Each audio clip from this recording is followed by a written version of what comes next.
It's taste challenge time. Well, that's a deep subject. Well, here we are looking at Miller High Life, and Miller High Life Genuine Draft actually.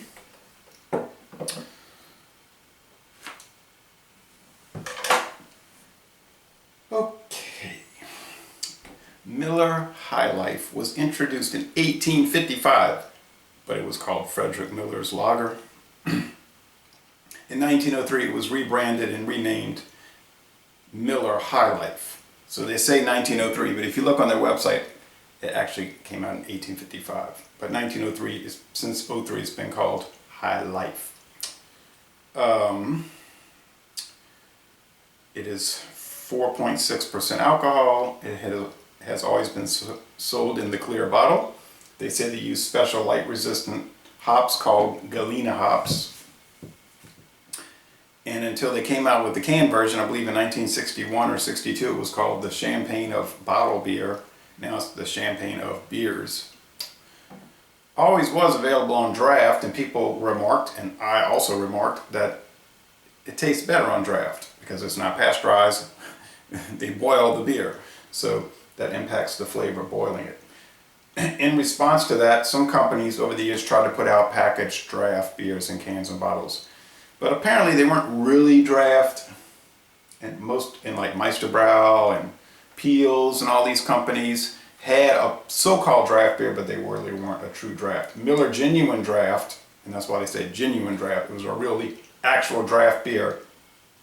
They developed in 1985 with their special cold filtering process. They filtered it through a ceramic filter, and it was never pasteurized.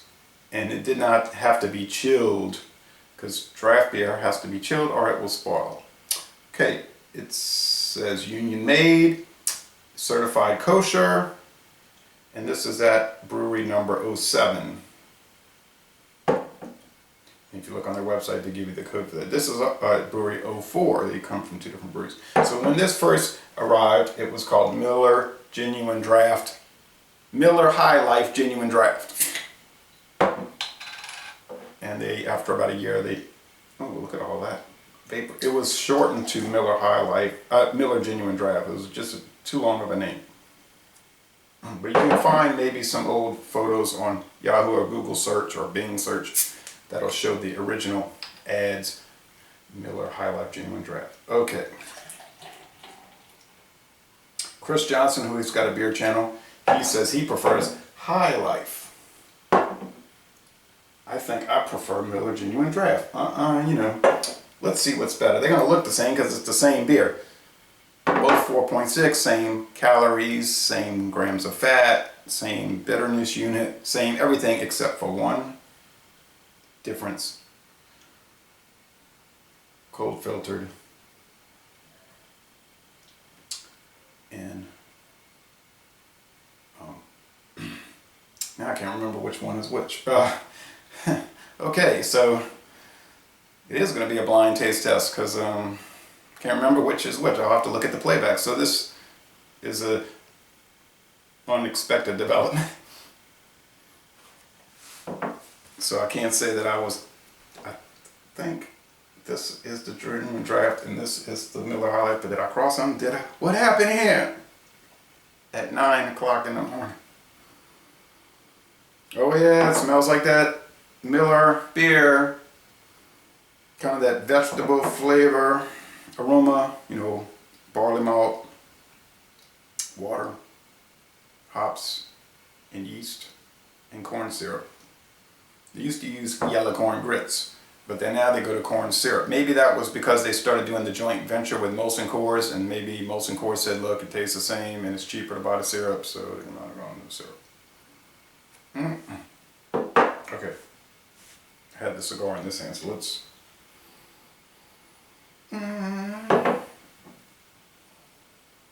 This one smells a little different, but it's almost imperceptible. Now, when you get to these American regular beers, people say they all taste the same.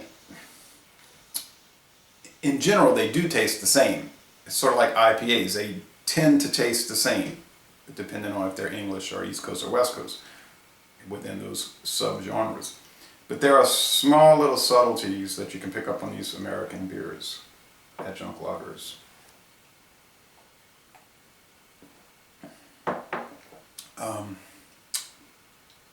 Miller does have a distinctive flavor. Even the Red Dog, the Ice House, the Genuine Draft, the High Life, they all seem to have like a house flavor. I find that Miller has a little bit more hoppy note. Not exactly a hoppy beer, but it has a little more of a hop note. Goes really well with hot, really spicy boiled crawfish, I find. Good for crawfish boils.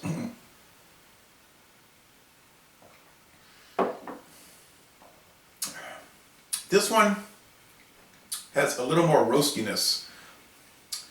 A little bitty bit more hop bitterness.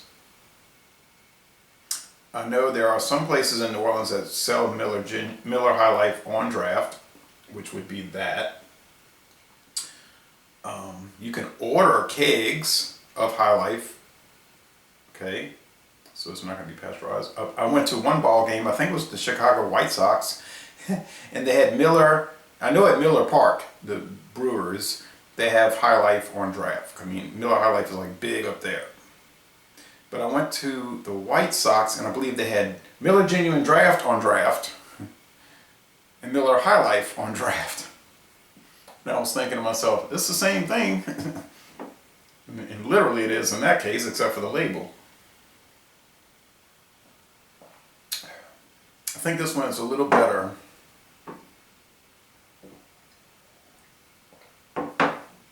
But the difference is so minimal, you know, it's so...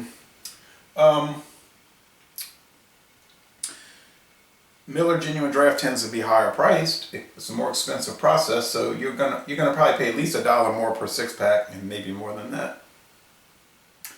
Winn-Dixie's got the that's a local southern grocery store. They've got Miller High Life 18-packs bottles or cans on sale in the last month or two. For the last month or two, for $9.99 an 18-pack. We don't even get Miller Genuine Draft in St. John the Baptist Parish anymore. The sales were not there. If you go into New Orleans, most of your grocery stores are going to have Genuine Draft in some format. 6-packs, 12-packs, cans or bottles, and oftentimes the 24-pack suitcase of cans. So they went back to the black label. For a while they had a gold label. Apparently this is the old gold label, can and bottle. Didn't appeal to people. I didn't care personally. I thought they all looked sharp. I never did care for the MGD thing they had going. And when they were advertising it back in those days, 2005, early 2000s, it was sort of like advertising it as a party beer. Had a lot of young people jumping around. You never see Miller Genuine Draft commercials on TV anymore unless you watch sports from Chicago White Sox or Cubs, which is no longer shown because WGN dropped their sports programming except for the local market, Chicagoland. So I don't see them at all. And they dropped their Miller High Life commercials nationwide the last 5-6 years. They figured they'd just let it coast and sell itself, which it's doing.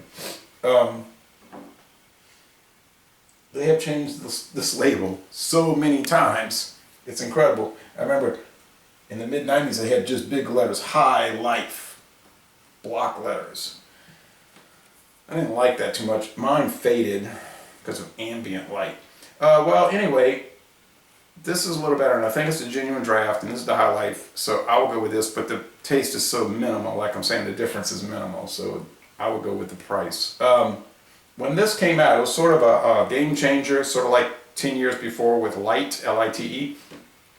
So it became like a big fad to get draft beers, and so Anheuser-Busch in 1991 came out with a Michelob Golden Draft, cold filtered beer, sort of like a Michelob draft version, which is only sold in the Midwest, upper Midwest. It's brewed in St. Louis, but you can't get it in St. Louis. Like I was at the brewery and they said, we don't sell it in this state of Missouri, but you can get a free sample of the light version oftentimes at the brewery. The regular version, the blue label, is so rare. You can find it in Minnesota. I've bought cans and bottles, and It is the most popular beer in Minneapolis, by the way, the Golden Draft Light, which they call Goldie Light. Huge, all over that city, you know, big billboards, and it's unheard of everywhere else. You just see everywhere. You go to the Twins games, Minnesota Twins, Goldie Light, everybody's like, give me the Goldie Light. Hamm's got into the game and came out with their Hamm's Genuine Draft. Miller said, we have some copyright problems here. And so they hurried up and changed it to Hamm's Golden Draft, which I have a can of. And then Miller, I believe, dropped this beer altogether a few years ago. This is back in the Pabst days when Pabst owned it. Pabst came out with Pabst Genuine Draft, which I bought this in Grand Isle, Louisiana, about 1997. Miller must have given them a cease and desist order or threat because notice a little color scheme issue here. And they even had a Schaefer Genuine Draft, same color scheme. Schlitz Genuine Draft, same color scheme. So that's all going by the wayside. The whole idea of packaged draft is kind of a dead thing today. No one cares. Doesn't seem like the taste is so, I mean, it's better. Draft is better. My father, who doesn't drink beer anymore at all, he had to give it up for health reasons, who was a prolific beer drinker, let's use that term. He always said he hated the taste of beer, bottle or can. He said he only drank it for the effects, and I told him, I said, so basically you used beer as a drug. He said, yeah. He admitted it at least, but he would always remark that when we go to a seafood restaurant or whatever and they'd have beer on draft, he loved it so much, it tasted so good. It's the only beer format he liked. But it would give him a raging headache and stomach trouble. Because it's not pasteurized and that yeast does affect some people. I know other people that are the same way. They cannot drink draft beer. It gives them terrible stomach problems and headaches. Once again, the yeast doesn't affect me. I know other people that cannot drink Budweiser in any format, draft or pasteurized, because they say it gives them a horrible headache. Doesn't affect me, but I know many people like that. They say they love Budweiser, but it gives them a horrible headache. I noticed this High Life is not certified kosher. So High Life is not certified kosher, but Genuine Draft is. And I don't know how that can be explained. So also one more thing, they say Budweiser gives an exceptionally dirty hangover. I would know, I'd never drink enough for that to occur, but that's a common refrain I've heard over the years, that Budweiser gives a very dirty hangover. So I'm not into that drinking thing. So anyway, what's the final result? It doesn't really matter. It doesn't really matter. But I know some people, I know a lady, before she got into craft beer, she said this was her standby. She adored this beer. And I think she's going back to it because she kind of like got into the craft beer wave and that dissipated, and she was like, well, I don't really care about craft beer that much or at all. So that's kind of died out and she's back to that. So, but whatever. I'm into craft beer, right? Like since this whole thing started in February '96, and I don't see it dying out. So regardless, thank you for watching this extremely exciting taste challenge.